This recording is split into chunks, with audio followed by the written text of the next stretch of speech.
네, 시급한 교정 에피소드 6 part 2 이어서 해볼게요. 내가 시간이 안 될 것 같아서 그러는데 이 책 나 대신에 좀 반납해 줄래? 내가 나중에 밥 사줄게. 여러분이라면은 이 문장에서 나 대신에 라는 표현을 어떻게 하시겠어요? Instead of me 라고 생각하셨다면 틀렸어요. 여기서는 instead of me가 아니라 for me 라고 해야 돼요. 다시 말해서 could you return this book instead of me가 아니라요.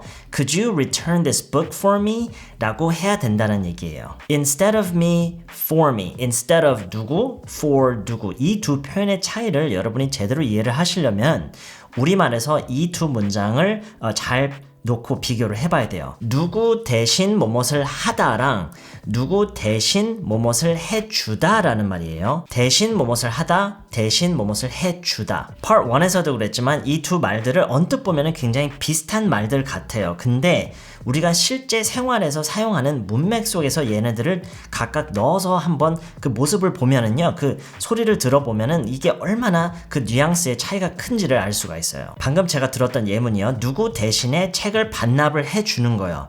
여기서 해주다가 아니라 반납하다라고 표현을 한다고 생각해 보세요.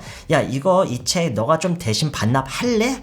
그쵸? 굉장히 이상하죠? 뭔가 그 사람한테도 그런 의무가 있다라는 느낌이 들잖아요. 그쵸? 그렇기 때문에 우리가 반납해 줄래라고 하는 거죠. 자, 그 차이가 뭐냐면요. 누구 대신에 뭐뭇을 해주는 거요. 이게 이제 for 누구라고 했잖아요. 이 표현은 그렇게 함으로써 그것으로부터 오는 그 이득이나 그 혜택이 어느 한 개인에게 간다라는 그런 의미를 내포하고 있어요. 그런 반면에 누구 대신에 뭐뭇을 하는 거예요. 이게 이제 instead of 누구라는 건데 이 표현은 그것으로부터 인한 이득이나 그 혜택이 어느 개인에게 가는 게 아니라 다수에게 적용이 된다라는 의미를 내포하고 있어요. 그래서 앞에서 얘기했던 야, 이 책 너가 좀 대신 반납할래? 라고 하면은요, 해줄래가 아니라 할래라고 하면은 왠지 모르게 그 사람한테도 그것을 할 의무가 있다라는 뉘앙스가 느껴지는 거예요. 그런 반면에 다른 상황을 한번 상상을 해보세요.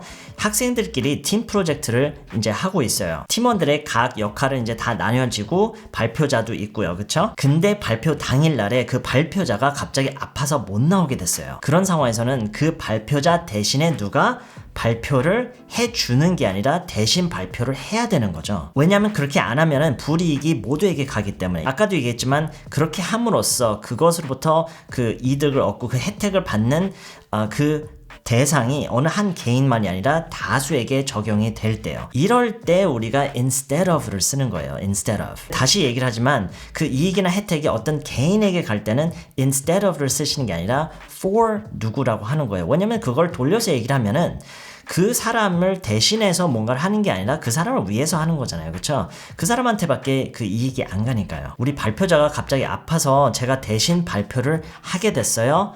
해주게 됐어요가 아니라 발표를 하게 됐어요. Our presenter suddenly got sick, so I had to give the presentation instead of her. For her, no, instead of her. I had to give the presentation instead of her. 네, 이런 혼란이 왜 생기는지에 대해서 잠깐 얘기를 해보면은요.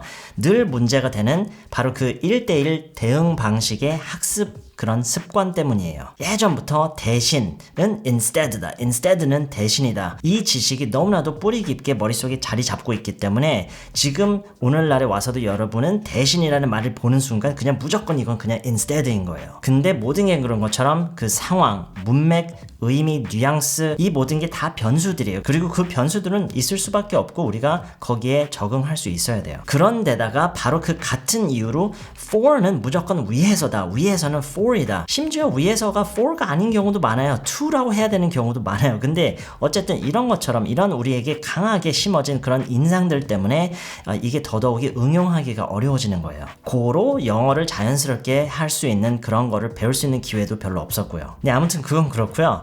네, 뭐뭐 대신, 대신에 이런 얘기를 할 때 여러분이 instead라고만 하면 안 되고 사실 for를 쓸 일이 굉장히 많아요.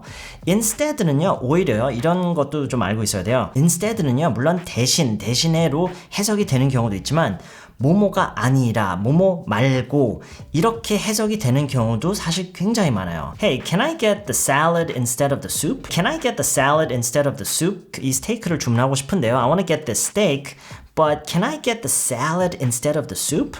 수프 말고 샐러드로 받을 수 있나요? 네, 이런 식으로요. Salad instead of the soup. 물론 여기서 그 해석을 soup 대신에 샐러드라고 물론 할 수도 있죠. 근데 우리가 평상시에 얘기할 때 대신에를 꼭 항상 쓰는 건 아니에요. 그쵸? 말고라고 하기도 해요. 수프 말고 샐러드로 받을 수 있나요? Can I get the salad instead of the soup?